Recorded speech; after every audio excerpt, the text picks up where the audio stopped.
guys, it's Dr. Hubbard. It's day 21 of the 2018 Commemorative Fast, recognizing all that my mother did in my life and the life of others. Today we're talking about healthy fat. Just a quick recap. The first week of the fast, I consumed at least a gallon of water a day and fresh juice. And then the second week I added in raw fruits and vegetables, so pretty much had a smoothie in the morning and a salad in the evening. And now this past week, the third week, I added in all sorts of healthy fats.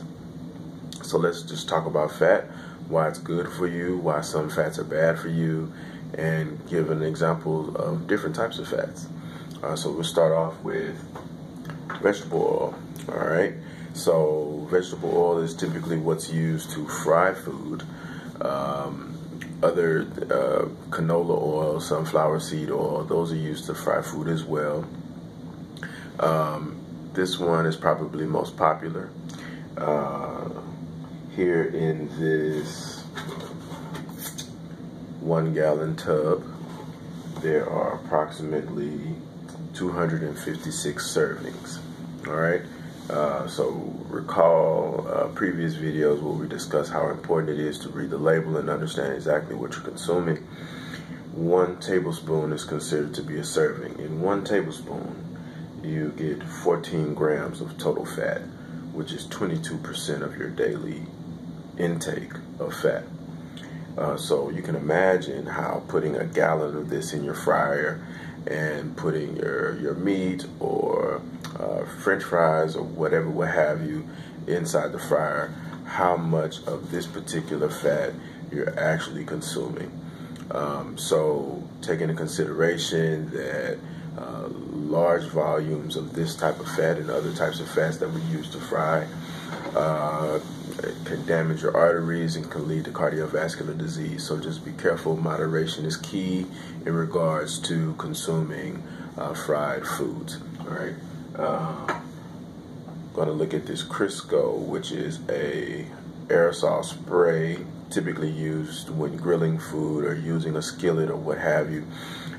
Interestingly, this has 0 calories. It doesn't have any fat content whatsoever. However, it is full of artificial components, as well as dimethyl silicone for anti-foaming,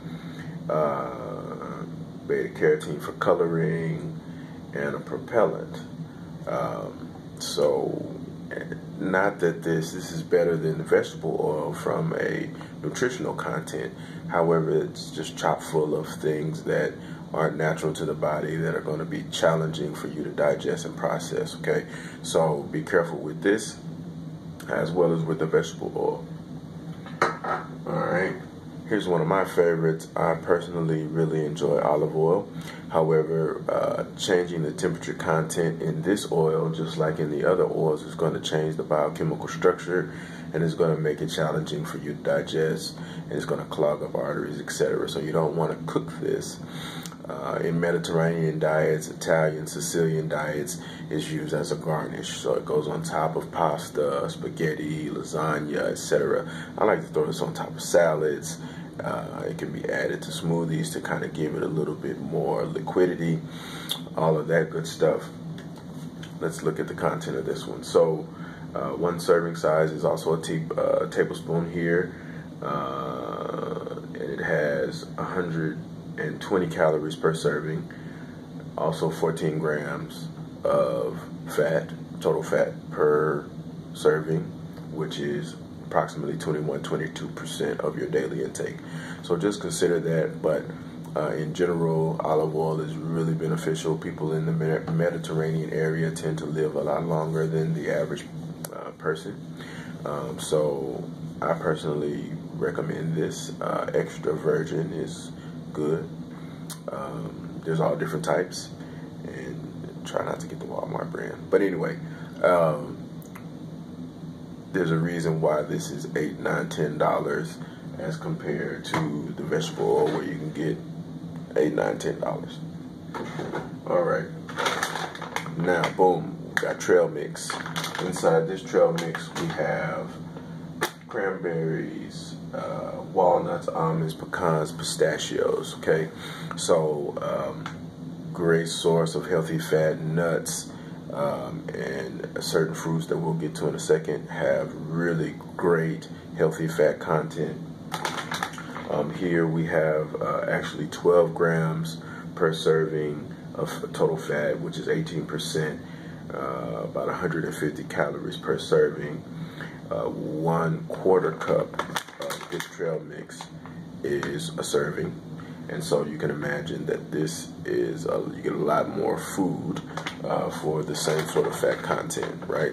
So also, of course, healthy nuts that come from trees and plants are going to be easier to digest, easier to process, and are going to overall be healthier for digestion. And absolutely my favorite fat is avocado. You can see there's no label on here. So avocados are an amazing source of fat, or an amazing source of omega-3, 6, 9, and all of the good fatty acids that you need in your daily diet. And I try to eat at least one of these bad boys a day. I love guacamole. I love just this as a garnish in salad, smoothies, a multitude of ways that you can use avocados in your diet. All right. So fats aren't bad, ladies and gentlemen. Fats actually are great. They're immediately broken down by your gastrointestinal system and utilized. It's when you overeat fats and they're stored that they become bellies and thighs and butts and unhealthy looking growths in your body. And so if you're eating the proper amount of fat, then it's going to be utilized. And also, it's a great source to be broken down to use for all sorts of biochemical processes throughout your body. So once again, try to maintain a healthy balance of fats where you have a lot of healthy good fats: avocados, nuts, pecans, walnuts, cashews, all of these good things, and to keep the fried food, the trans fats, to a minimum. All right, guys, keep watching, keep supporting. I'll be back with future videos. Sorry it took me so long. Just been in the lab working hard. Once again, you see it. We'll talk to you soon.